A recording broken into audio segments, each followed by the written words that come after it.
Assalamualaikum warahmatullahi wabarakatuh. Alhamdulillahi rabbil alamin wa bihi nasta'inu ala umuri dunya waddin. Wassalatu wassalamu ala sayyidil mursalin nabiyyina Muhammadin wa ala alihi wa sahbihi ajma'in. Amma ba'du, Allahumma 'allimna ma jahilna wa dhakkirna ma nasina wa zidna ilma. Wa na'udzu bika min hali ahli an-nar. Allahumma la sahla illa ma ja'altahu sahla wa anta taj'alul hazna idza syi'ta ya hayyu ya qayyum sahla. Allahumma akhrijna min dhulumatil wahmi wa akrimna bi nuril fahmi wa aftah 'alaina bi ma'rifatil ilmi wa hassin akhlaqana bil hilmi wa sahhil lana abwaaba fadlika wa anshur 'alaina min khazaini rahmatik bi rahmatika ya arhamar rahimin. Hadratul mukarramin, para asatid, para hujjaj, para kiai, para tokoh, bapak-bapak jamaah Jamiatul Maryam An-Naim, dirahmati Allah Subhanahu wa taala. Mari sama-sama sebagaimana biasanya sebelum kita mulai kajian, kita bacakan surat Al-Fatihah. Ala niyati Allah yuhdi thawabaha ila hadratin Nabi Mustafa Rasulullah Muhammad sallallahu alaihi wasallam wa jami' abahi wa ikhwanihi minal anbiya'i wal mursalin wa ali kullin wa sahabati kullin wal awliya wa syuhada wa salihin wa ala a'immatil mujtahidin wa sufiyatil muhaqqiqin aynama kanu min masyariqil ardi ila magharibiha fi barriha wa bahriha. Wa nakhusu khususan muallif al-kitab Sayyidina al-Imam Jalaluddin As-Suyuti wa Sayyidina al-Imam Jalaluddin al-Mahalli nafa'anallahu bi'ulumihima wa 'ada 'alaina bi barakatihima wa asrarihima wa anwarihima wa 'ulumihima fid darain amin. Wa 'ala niyati anna Allah yuhdi thawaba ila hadrati abaina wa ummahatina wa ajdadina wa jaddatina wa ikhwatina wa akhwatina wa amamina wa ammatina wa akhwanina wa khalatina wa man intasaba ilaina wa liman lahu haqqun 'alaina wa liman ahsana ilaina wa man awsana bid du'a. Wa nakhusu khususan 'ala niyati anna Allah yahfadhul hujjaj waz zuwar wal musafirin minal muslimina fil barri wal bahri ajma'in anna Allah yashabuhum salamah wa yardu bil awtanihim salimin ghanimin mahfudin marzuqin fi khairin wa lutfin wa afiyah wa ala nadi qabuli hawaijina min hawaijina wal akhirah. Al-Fatihah. A'udzu billahi minasy syaithanir rajim. Bismillahir rahmanir rahim. Alhamdulillahi rabbil alamin arrahmanir rahim maliki yaumiddin iyyaka na'budu wa iyyaka nasta'in ihdinas siratal mustaqim siratal ladzina an'amta 'alaihim ghairil maghdubi 'alaihim waladdallin amin. Kita lanjutkan dengan baca Urud As-Safran. Bismillahirrahmanirrahim. Allahumma inni ihdathu bi dambillah qulu ma sya'allah ghufruhu la ilaha illallah babu Muhammadur Rasulullah sallallahu alaihi wasallam taqulu la hawla wa la quwwata illa billahil aliyyil azim. Hadha bina min bismillahirrahmanirrahim. Alhamdulillahi rabbil alamin arrahmanir rahim maliki yaumiddin iyyaka na'budu wa iyyaka nasta'in اهدنا الصراط المستقيم صراط الذين أنعمت عليهم غير المغضوب عليهم ولا الضالين آمين. الله لا إله إلا هو الحي القيوم لا تأخذه سنة ولا نوم له ما في السماوات وما في الأرض من ذا الذي يشفع عنده إلا بإذنه يعلم ما بين أيديهم وما خلفهم ولا يحيطون بشيء من علمه إلا بما شاء وسع كرسيه السماوات والأرض لا يؤوده حفظهما وهو العلي العظيم. بلا استدارت ما استدارت الملائكة بمدينة الرسول بلا خلق ولا سور من كل قدر مقدور وحذر محذور من شرور. تدرسنا بالله تدرسنا بالله تدرسنا بالله من عدونا وعدونا من ساك عرشنا إلى قاع أرض الله مئة ألف ألف ألف لا حول ولا قوة إلا بالله العلي العظيم. صلاة ولا القادر مئة ألف ألف ألف ألف لا حول ولا قوة إلا بالله العلي العظيم. عزيمة لا تنشق بمئة ألف ألف ألف لا حول ولا قوة إلا بالله العلي العظيم. اللهم إن حل أرادني بسوء من الجن والإنس والوحوش وغيره من سائر المخلوقات ببشر أو شيطان أو سلطان شيطان أو وسواس فاردد نظره بانتكاس وقلوب بوسواس وأيديهم بإبلاس وبكم من الذين لا رأس له في سهل وعلى في جبل يطلع بمئة ألف لا حول ولا قوة إلا بالله العلي العظيم.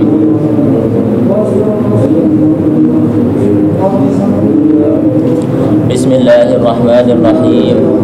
نويت التعلم والتعليم والتذكر والتذكير والنفع والانتفاع والإفادة والاستفادة والحث على التمسك بكتاب الله وسنة رسوله والدعاء إلى الهدى والدلالة على الخير ابتغاء وجه الله ومرضاته وقربه وثوابه سبحانه وتعالى. قال المؤلف رحمه الله تعالى ونفعنا به وبعلومه وبعلوم مشايخنا ومشايخكم وبعلومنا وعلومكم في الدارين آمين إلى أن قال halaman 28. Melanjutkan pembahasan di ayat 190. Hadirin rahimakumullah, karena ini sebagai tadzkir dan penyambungan terkait apa yang telah disampaikan beberapa hari kemarin terkait niat, maka ini pun adalah niat ya. Ini adalah niat ta'allum wa ta'lim yang kita lafadzkan bareng-bareng, tapi sebenarnya niat itu mahalluha fil qalb. Itu jadi inilah yang dimaksud bahwasanya melafadzkan itu sunnah, karena talaffuz bin niyah itu yusa'id hudurun niyah fil qalb. Jadi kita melafadzkan niat itu membantu hadirnya niat di dalam hati. Jadi itulah fungsi daripada niat. Maka dari itu ini pun kita niat, kita baca, dan mudah-mudahan semua makna dari yang ada di sini itu terhadirkan di dalam hati. Entah itu kalau dalam hal ini mungkin tidak istihdharnya tidak urfiyah ataupun hakikiyah, tapi kalau ini niat ta'allum wa ta'lim lil Imam Al-Haddad, pada intinya di sini hanya untuk tadzkir, pengingat bahwasanya ketika nanti kita melafadzkan jangan lupa untuk menghadirkan niat ini dalam hati, sehingga kita pun perlu untuk memahami makna daripada niat ini. Apa itu ta'allum wa ta'lim? Maka bisa dilihat dulu sebentar. Nawaitu ta'allum wa ta'lim, jadi saya niat belajar dan mengajar. Wa tadzakkura wa tadzkir, dan mengingat juga mengingatkan. Wa naf'a wal intifa', dan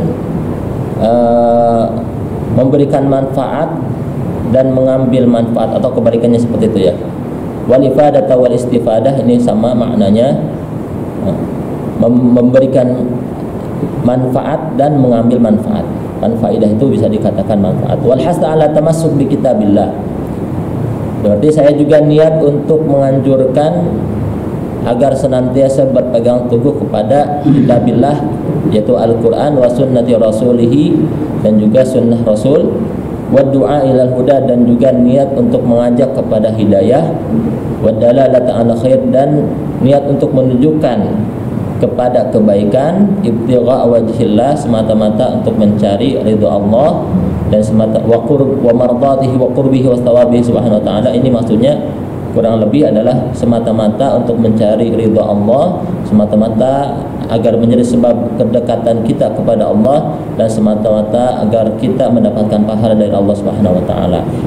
Nah, jadi ini dihadirkan di dalam hati ketika kita membaca niat ta'allum wa ta'lim lil Imam Al-Haddad. Ya, mudah-mudahan kita pun dengan membaca niat beliau ini mendapatkan keberkahan beliau, karena Al-Imam Abdullah bin Alawi Al-Haddad adalah sosok yang kalau dalam arti itu qutbil irsyad wa ghauthil ibad. Gitu. Jadi beliau ini salah satu yang di zamannya masuk dalam wali kutub ya. Qutbil irsyad wa ghauthil ibad. Gitu. Tentu beliau adalah seorang wali yang besar. Mudah-mudahan hadirnya kita atau menghadirkan niat yang sebagaimana beliau niatkan dulu itu menjadi sebab perubahan turunnya rahmat Allah kepada kita semuanya. Kemudian hadirin rahimakumullah, kita lanjutkan kepada kajian kitab Tafsir Jalalain, di mana telah disebutkan tadi pembahasan kita lanjut kepada ayat 190 sampai selanjutnya. Beberapa ayat selanjutnya itu menjelaskan terkait jihad fi sabilillah. Jadi ini awal mula hukum jihad, salah satunya dibahas di sini. Bismillahirrahmanirrahim. Wala sudda sallallahu alaihi wasallam 'anil baiti amal Hudaybiyah. Dan ketika Rasulullah sallallahu alaihi wasallam itu dicegah daripada datang ke Mekah pada tahun Hudaybiyah, wa salahal kuffara ala al-ayyud al-am al-qabil, dan Rasulullah membuat perdamaian atau perjanjian damai dengan orang-orang kafir untuk kembali di tahun selanjutnya. Artinya Rasulullah dan para sahabat ketika mereka ingin melaksanakan ibadah umrah di sini, maka mereka ditahan oleh kafir Quraisy. Mereka tidak boleh masuk Mekah, dan akhirnya terjadilah sebuah perjanjian damai karena tidak mau ada sebuah peperangan. Terjadi perjanjian damai dan disepakati boleh nanti melaksanakan umrah tahun depan, kan? Wa yakhallu atau yakhlu lahu makkah salasata ayyam. Dan umat Islam beserta Rasulullah tentunya itu. Jadi di sini Rasulullah dibolehkan untuk tinggal di Mekah 3 hari. Itu. Wa tajahhaza li umratul qada, maka telah lewat itu 1 tahun daripada perjanjian Hudaybiyah, dan akhirnya tajahhaza, Rasul bersiap-siap di umratul qada untuk melaksanakan umrah qada karena umrah sebelumnya tidak terlaksanakan. Wa khafu an la tafi'a Quraisyun, dan kaum muslimin di sini merasa takut. Apa yang mereka takuti? Allah tafi'a Quraisyun, jangan-jangan Quraisy ini tidak menepati janji. Wa yaqatiluhum, dan jangan-jangan nanti malah kafir Quraisy ini justru memerangi kaum muslimin yang memang sudah dijanjikan boleh masuk untuk melaksanakan umrah sebagaimana ada dalam perjanjian Hudaybiyah. Wa karihal muslimuna qitalahum fil harami wal ihram wasyahril haram. Sedangkan ketika itu, kalaupun itu terjadi, ketika umat Islam datang ke Mekah untuk melaksanakan umrah dan ternyata kafir Quraisy benar-benar tidak menepati janji dengan memerangi kaum muslimin, bukannya kaum muslimin tidak siap saja, kalau memang diperangi mereka juga siap perang, tapi wakarihal muslimun, kaum muslim itu tidak suka qitalahum untuk memerangi kaum kafir Quraisy. Di mana? Fil haram, di tanah haram, wal ihram, dan ketika ihram, wasyahril haram, dan juga memerangi mereka di bulan haram.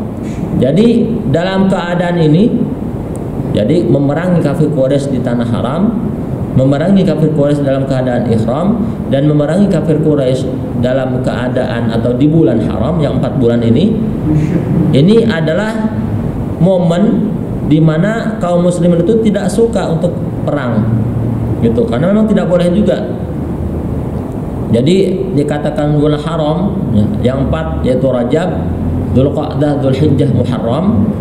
Ini adalah bulan-bulan di mana kaum muslimin, bahkan ketika itu orang Arab termasuk kafir Quraisy tersebut, itu juga mereka itu sangat mewanti-wanti terkait 4 bulan ini jangan sampai ada peperangan, gitu. Jadi namanya saja bulan haram.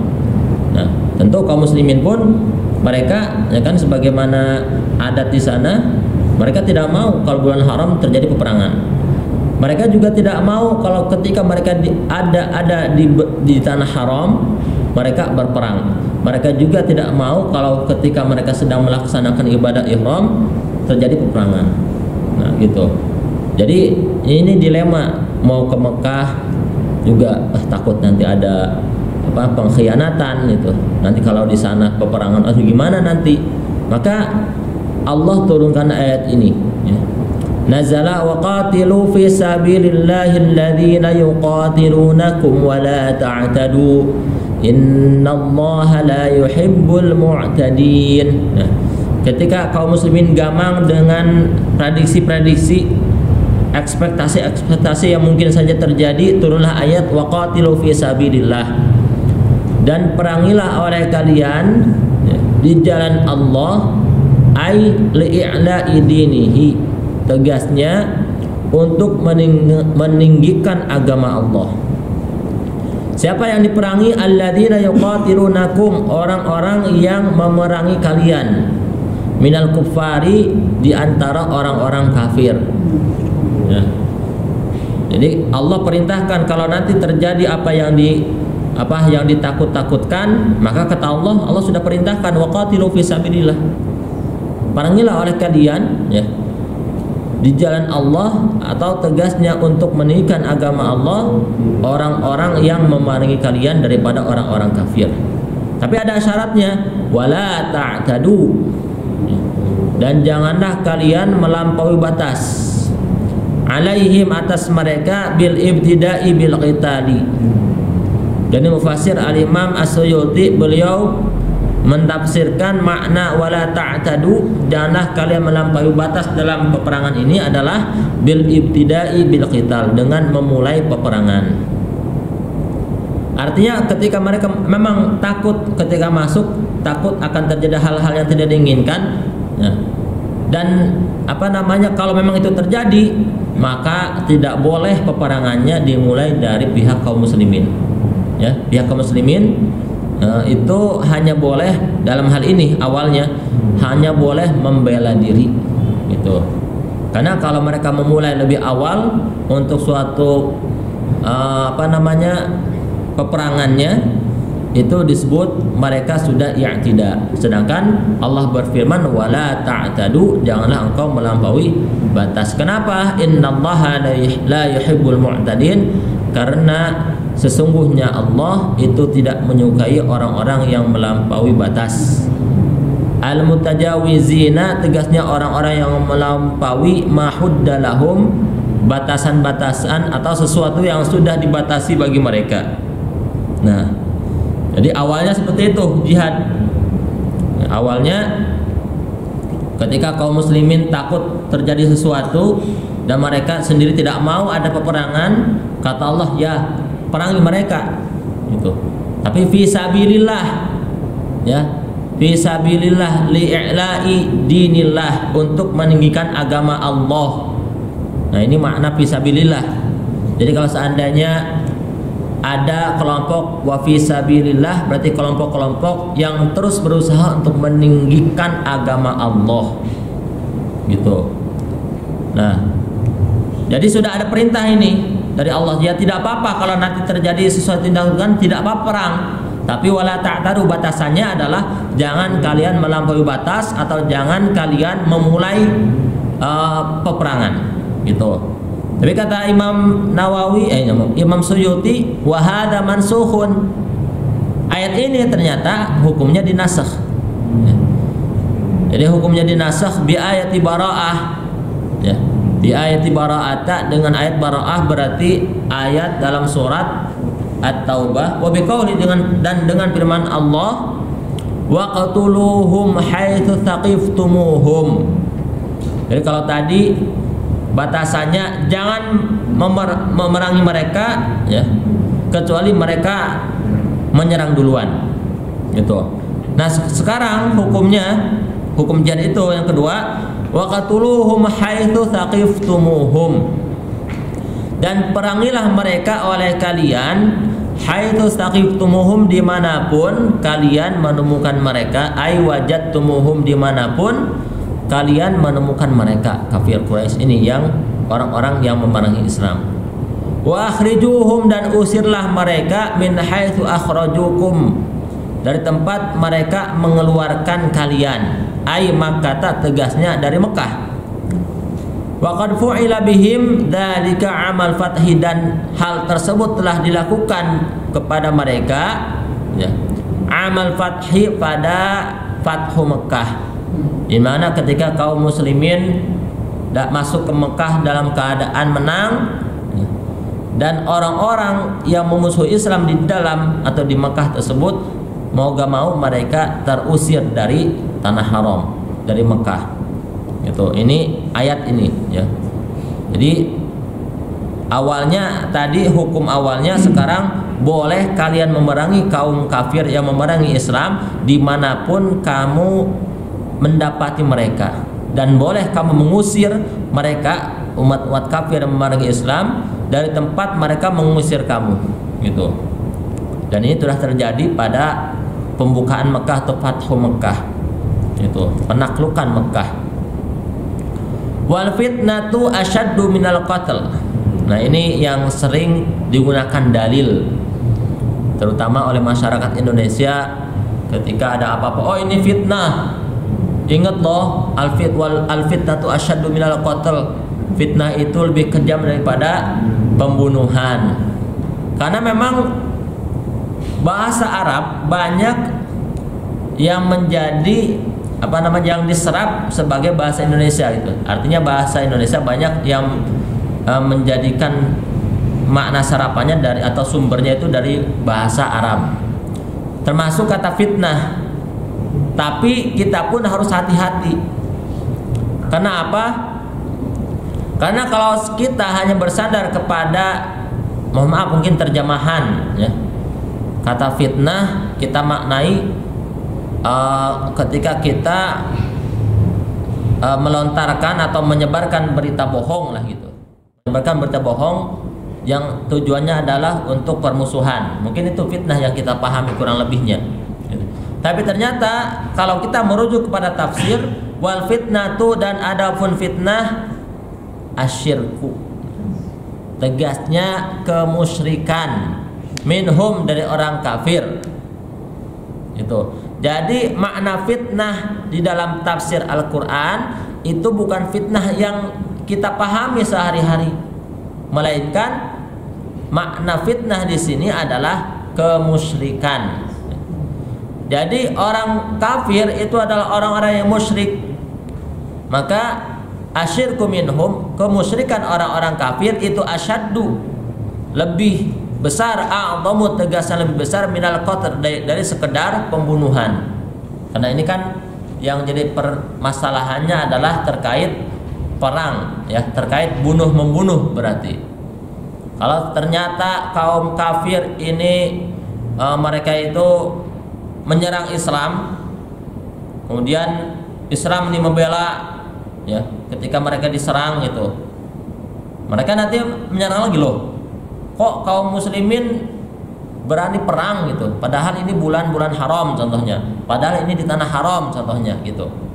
Nah, maka Allah menyatakan bahwasanya justru kalau kita berbicara ya dosa ya, daripada pembunuhan ini ya, saling membunuh ini, katakan seperti itu, atau perang ini, maka kemusyrikan kaum kafirlah itu dosanya lebih besar daripada sekedar pembunuhan. Karena dulu kalau tidak keliru ya, di dalam sejarah Islamnya kan gitu ya, ketika ada salah satu kaum muslimin yang memang ketika itu diperintah untuk memata-matai, kemudian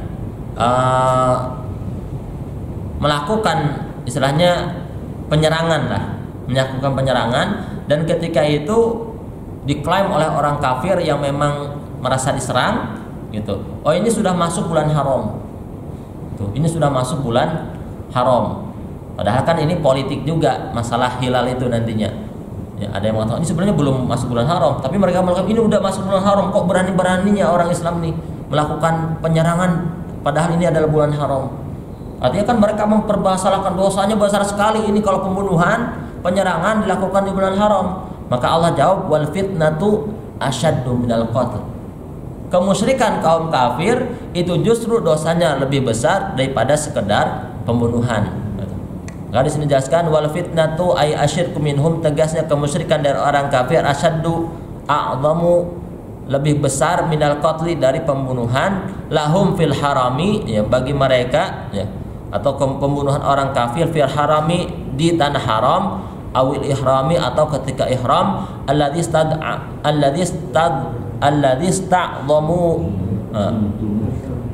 sta'dhamtumuhu. Jadi bulan haram, tanah haram dan juga dalam keadaan ihram yang memang keadaan ini adalah keadaan yang mereka muliakan, mereka agungkan. Itu.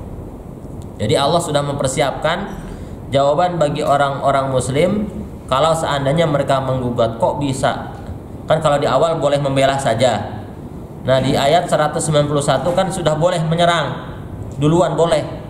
Itu sudah boleh menyerang duluan. Karena waqtuluhum haitsu taqtumuhum, perangi mereka, bunuh mereka dimanapun kalian menemukan mereka, sudah boleh tuh hukumnya, gitu. Karena apa? Karena kemusyrikan mereka itu lebih besar daripada pembunuhan mereka, gitu. Wala tuqatiluhum 'indal masjidil haram. Nah, tapi di sini ada batasan. Wala tuqatiluhum, dan janganlah kalian memerangi mereka 'indal masjidil haram, di Masjidil Haram, ay fil harami, tegasnya di tanah haram. Hatta yuqatilukum fi, sampai mereka memerangi kalian di tanah haram. Fa in qatalukum fihi, maka apabila mereka memerangi kalian di tanah haram, faqtuluhum fihi, maka perangi mereka di tanah haram tersebut. Wa fi qiraatin, dan dalam satu qiraat bila alifin fil af'ali salasah, tidak adanya alif di dalam 3 fi'il yang tadi disebutkan.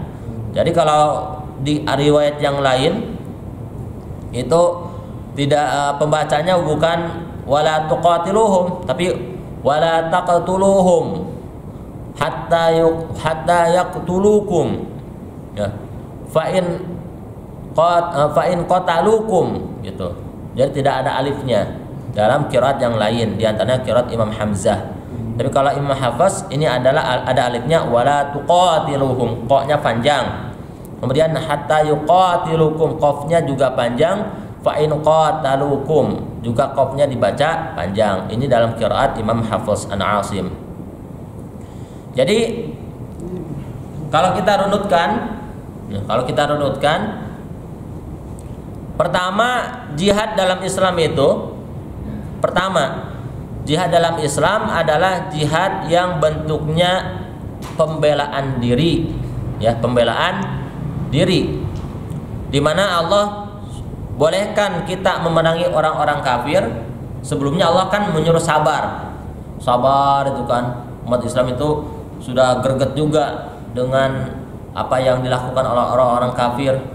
Umat Islam disakiti dan sebagainya, tapi Allah suruh sabar, itu kan. Tapi ini ketika perjanjian Hudaybiyah, terjadi sebuah perjanjian perdamaian Hudaybiyah disebutnya. Nah, ketika itu kaum muslimin, wah, ini kalau nanti kaum kafir mengkhianati bagaimana? Oh, kata Allah, enggak apa-apa. Waqatilu fi sabilillah. Jadi boleh diperangi. Ya, boleh diperangi. Tapi apa batasannya? Wala ta'tadu, jangan mulai duluan, jangan melampaui batas. Itu awalnya. Nah, ternyata hukum ini dihapus, yang tidak berlaku lagi. Kenapa? Ada ayat lanjutannya, Allah perintahkan waqtuluhum haitsu taqibtumuhum. Yang kedua ini boleh kita memulai, ya, boleh kita memulai untuk menyerang kaum kafir yang sudah jelas-jelas memusuhi kaum Islam, gitu. Karena kalau tidak diserang duluan, ya pada akhirnya mereka juga akan menyerang kita, gitu. Dan ini pun dilakukan oleh sahabat Umar bin Khattab dan juga sahabat-sahabat yang lainnya tentunya. Jadi kalau dulu kita awalnya memang pembelaan diri bentuknya, nah ketika itu sudah mulai menyerang kaum kafir yang mana mereka diprediksi pada suatu saat nanti justru akan menyerang kaum muslimin, gitu. Tapi memang dalam hal ini sekali lagi dalam sejarah Islam bahasanya pun tidak dikatakan penaklukan atau apa, ya. Tapi Al-Fatah itu. Al-Fatah itu berarti kan Maksudnya tidak ada sejarah penjajahan maksudnya. Tapi al-fath itu artinya pembukaan. Itu mereka itu membuka atau menaklukkan suatu daerah, ya, yang mana di daerah tersebut banyak orang-orang yang tertindas. Itu artinya mereka dibuka, dan tersebut dibuka oleh Islam sehingga mereka bisa merasakan yang namanya keadilan. Gitu. Berbeda dengan yang kita rasakan mungkin Belanda terhadap Indonesia, itu kan penjajahan jelas. Ya, diambil rempah-rempah dan sebagainya. Tapi kalau umat Islam tidak demikian. Ya, tidak demikian. Karena bahasanya pun dalam bahasa Arab al-fath, pembukaan itu atau penaklukan, ya. Ditaklukkan bukan berarti dijajah, karena memang mereka umat Islam itu tidak pernah membolehkan yang namanya penjajahan. Nah, kalau dalam undang-undang kita kan karena penjajahan itu tidak sesuai dengan pri kemanusiaan dan pri keadilan. Ya, kalau negara kita saja yang memang dalam undang-undangnya dan itu disusun oleh para ulama, tentu tidak relevan kalau kita katakan umat Islam ini kemudian menjajah Mekah, menjajah, itu tidak relevan karena Islam pun mengharamkan penjajahan. Apa yang dilakukan oleh Islam daripada perluasan daerah itu adalah bentuk perluasan yang tujuannya adalah untuk menyebarkan Islam dan menyebarkan keadilan. Karena memang ketika itu, ya, umat ketika itu mereka berada di dalam ketidakadilan. Contohnya saja kalau kita katakan masalah jizyah, masalah pajak, ya, jizyah itu kan pajak kalau mungkin dalam bahasa sekarang, atau dharibah gitu. Kalau kita mengacak kepada kebijakan pajak di zaman atau di daerah Romawi, ya, sebelum mereka itu ditaklukkan juga oleh Islam, itu masya Allah pajaknya itu bisa puluhan macam. Ini ada pajaknya, itu ada pajaknya. Itu ada di kitab Al-Amwal, ya, itu banyak sekali bermacam-macam pajak. Tapi dalam Islam mereka hanya kan membayar yang disebut dengan jizyah, nggak ada lagi itu, jizyah saja, gitu. Jadi manusia ketika berada di zaman itu sebelum Islam masuk ke daerah mereka itu benar-benar dalam penindasan, mereka tuh tertindas. Makanya diceritakan juga ada satu daerah yang ketika itu awalnya ingin ditaklukkan oleh Islam, ingin dibuka oleh Islam, tapi memang umat Islam sudah ke sana dulu berbarengan masyarakatnya, tapi ada seseorang yang memfitnah, ketika itu Amirul Mukmininnya difitnah. Nah, dikatakan bahwasanya ini ada pemimpin pasukan ini ingin menaklukkan suatu daerah, tapi mereka tidak melakukan sebuah observasi dan tidak melakukan prosedur awal yang harus dilakukan, sehingga ini prosedurnya cacat, mereka tidak boleh masuk. Hanya sudah ketika dapat perintah demikian, ditariklah pasukan tersebut. Tapi ternyata apa? Orang-orang yang ada di sana justru tidak ingin pasukan tersebut ditarik. Itu karena kenapa? Mereka ternyata merasakan adilnya umat Islam. Mereka merasakan bahwasanya masuknya umat Islam kepada mereka justru menambah mereka itu rasa nyaman dan sebagainya. Gitu. Jadi memang dalam memahami ayat-ayat jihad di sini kita pun harus memiliki mindset bahwasanya jihad yang digambarkan oleh umat Islam ini bukan peperangan atau jihad yang mungkin bahasanya juga bukan jihad kalau peperangannya, atau peperangan yang ada di barat-barat itu. Ya, tidak demikian.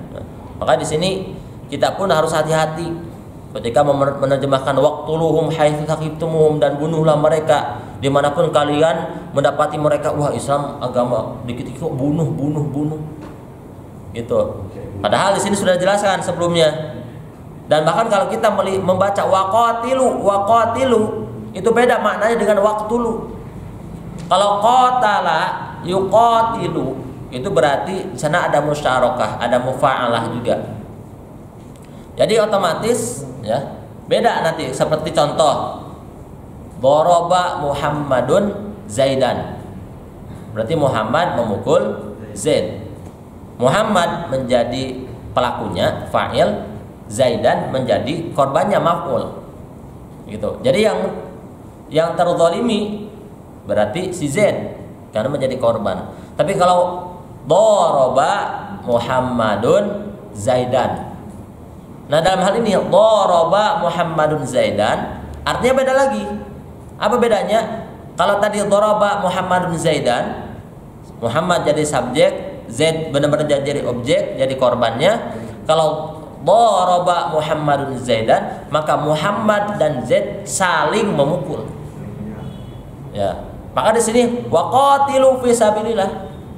Ya, ketika mereka nyerang, kita nyerang dong, gitu. Makanya wala ta'tadu, jangan kalian melebihi batas, jangan nyerang duluan. Karena kalau nyerang duluan itu bukan sesuatu yang dibolehkan dalam Islam di awal-awal jihad. Gitu. Maka di sini pun ya Allah jelaskan ya. Wala tuqatiluhum 'indal masjidil haram, dan janganlah kalian memerangi mereka kaum kafir indal masjidil haram, di tanah haram. Wala tuqatiluhum berarti kan otomatis ada serangan dulu dari mereka. Gitu. Maka di sini kata Allah jangan, kalau di masjidil haram jangan sampai hatta yuqatilukum fi, sampai mereka mulai menyerang kalian. Nah, fa in qatalukum, apabila mereka memulai untuk menyerang kalian di tanah haram, maka mau gak mau kan kita harus membela. Faqtuluhum, maka perangi juga mereka. Gitu. Jadi awalnya jihad dalam hal ini di tanah haram awalnya hukumnya adalah tidak boleh. Ya, tidak boleh kita memerangi kaum kafir, artinya kita menyerang duluan tanah haram. Kecuali kalau mereka menyerang duluan, baru kita lakukan pembelaan di tanah haram. Tapi kalau di luar tanah haram, ya, maka boleh tuh jihad, kita langsung serang duluan, yang mana orang yang kita serang tersebut berpotensi untuk menyerang kita. Gitu, berpotensi untuk menyerang kita. Andai kata kita tidak serang duluan, mereka suatu hari pun akan menyerang kita, ya sudah kita serang aja langsung. Seperti itu. Kalau itu di luar haram, boleh itu. Nah. Kadzalika ayil qatl wal ikhraj, dan yang demikian itu yaitu pembunuhan dan pengusiran. Jazaul kafirin itu adalah balasan bagi orang-orang kafir. Itu balasan bagi orang-orang kafir. Fa in tahau, maka apabila mereka berhenti anil kufri wa aslamu, daripada kekafiran mereka, wa aslamu, dan mereka masuk Islam, fa innallaha ghafurur rahim, maka sesungguhnya Allah itu zat yang maha pengampun bagi mereka, rahimun bihim, yang maha pengasih juga bagi mereka. Nah, ini Masya Allah. Fa in tahau fa innallaha ghafurur rahim. Andai kata mereka berhenti untuk memerangi Islam, mereka berhenti dari kekafiran dan mereka masuk Islam, Allah katakan fa innallaha ghafurur rahim. Ini hebatnya Rabb kita Allah Subhanahu wa taala. Ketika orang sudah begitu istilahnya itu bejatnya, begitu rusaknya, mungkin pernah membunuh dan sebagainya. Ketika belum Islam, ketika dia kafir, pernah melakukan banyak dosa besar, pernah melakukan banyak kerusakan di muka bumi. Tapi kalau seandainya dia stop itu, ya, kekafirannya, dia masuk Islam, Allah nyatakan fa innallaha ghafurur rahim. Sesungguhnya Allah itu maha pengampun, maha penyayang. Itu Allah. Ya. Jadi dalam hal ini, ya, kita juga, ya, ketika memandang orang-orang yang rusak tersebut, memandang orang lain, entah itu yang kafir, bahkan yang jahat, maka sebisa mungkin kita pun memiliki pandangan sebagaimana pandangannya Allah Subhanahu wa taala. Gitu. Jadi ketika kita melihat ini orang kok gitu-gitu amat ya. Ya, tapi ingat, mungkin saja ya Allah suatu hari nanti merubah orang ini dan memberikan dia hidayah, sehingga dia menjadi orang-orang yang Allah rahmati, dihapus dosa-dosanya, bahkan dia bisa jadi lebih mulia dari kita. Nah, kayak gitu pandangannya, jadi adem gitu. Melihat orang itu jadi tidak langsung komentar yang tidak kitanya gitu. Ya, tapi tetap dakwah dilaksanakan. Tapi ya tetap ketika proses dakwah kemudian orang yang sedemikian, ya kita ada harapan ya suatu hari nanti mudah-mudahan Allah rubah. Karena memang di dalam pembahasan kitab Nurul Ulam kemarin ketika kita membahas terkait nabi-nabi, kan gitu ya. Salah satu nabi yang masuk dalam ulul azmi tapi tidak bertemu dengan Rasulullah di Isra Mi'raj itu kan ada satu, Kan ulul azmi ada 5. Yang mana kemarin ketika kita melihat rumusnya untuk mempermudah itu kan nimin,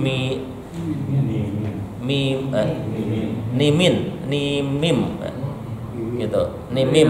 Tapi kalau seandainya mulainya dari yang utama berarti mimin. Nabi Muhammad, kemudian Nabi Isa, Nabi Musa, Nabi Muhammad, Nabi Ibrahim, ya, Nabi Musa, Nabi Isa, Nabi Nuh, ya. Maka di antara 4 nabi setelah Nabi Muhammad yang tidak bertemu itu kan Nabi Nuh alaihissalam. Ada yang mengatakan hikmahnya apa? Hikmahnya kenapa kita atau Rasul kita tidak bertemu dengan Nabi Nuh ketika Isra dan Mi'raj? Karena memang sunnah Nabi Nuh itu bukan sunnah yang menjadi percontohan Nabi Muhammad SAW. Tapi justru sunnah yang menjadi percontohan itu adalah sunnah-sunnahnya di antaranya adalah Nabi Ibrahim. Gitu. Kalau sunnahnya Nabi Nuh, kan kita sudah tahu, Rabbi la tadar 'alal ardi minal kafirin dayyara. Ketika beliau sudah berdakwah ratusan tahun, kemudian salah satu doa yang beliau panjatkan kepada Allah itu, jangan engkau sisakan di muka bumi orang-orang kafir. Kenapa? Alasannya, karena kalau engkau sisakan orang kafir di muka bumi, ya, yudillu ibadaka wa la yalidu illa kafiran fajjara, itu kan. Mereka akan menyesatkan hamba-hambamu dan mereka tidak akan melahirkan kecuali orang-orang kafir yang melakukan kerusakan-kerusakan. Itu kan Nabi Nuh, pandangannya ke depan, oh ini ada orang kafir, musnahkan saja. Orang kafir tidak mungkin melahirkan kecuali pasti orang kafir lagi. Orang buruk pasti anaknya juga buruk. Nah, itu kan syariatnya Nabi Nuh. Nah, Nabi Muhammad tidak demikian. Nabi Muhammad tidak demikian. Buktinya ketika beliau dizalimi di Taif dan kemudian beliau ditawari oleh malaikat penjaga gunung, ya, untuk dihancurkan itu orang-orang yang menzalimi beliau, tapi jawab beliau tidak demikian, ya. Beliau justru mendoakan kepada Allah, memintakan ampunan kepada Allah. Bahkan beliau dengan pedenya, dengan yakinnya, beliau berharap kepada Allah agar di antara atau keluar dari sulbi orang yang menzalimi beliau itu orang-orang yang nantinya beriman kepada Allah dan Rasulnya, gitu. Nah, maka dalam hal ini kembali lagi, ya, kita pun karena kita umat Nabi Muhammad, maka mindset kita, ya, harus sebagaimana mindset nubuahnya Nabi Muhammad SAW. Melihat umat ini, kita melihat dengan penuh pengharapan, gitu. Karena memang Allah pun demikian. Orang 70 tahun dia itu bermaksiat, kafir, tapi kemudian sebelum akhir hayatnya dia masuk Islam, Allah katakan, fa innallaha ghafurur rahim, fa in tahu, ya, mereka berhenti dari kekafiran masuk Islam, maka fa innallaha ghafurur rahim, Allah Maha Pengampun, Maha Penyayang. Kita juga boleh iri juga, gak boleh iri. Kalau gitu enak banget itu. Kalau itu mending saya bejat-bejat dulu sekarang. Kayak itu. Dan itu tidak boleh, karena ketika ada niat bejat, niat naudzubillah keluar dari Islam, itu sudah keluar dari Islam, tidak boleh. Gitu. Itu ada keterangan dalam Sulaiman Taufik. Ada orang niat keluar dari Islam, maka ketika itu pun dia sudah keluar dari Islam.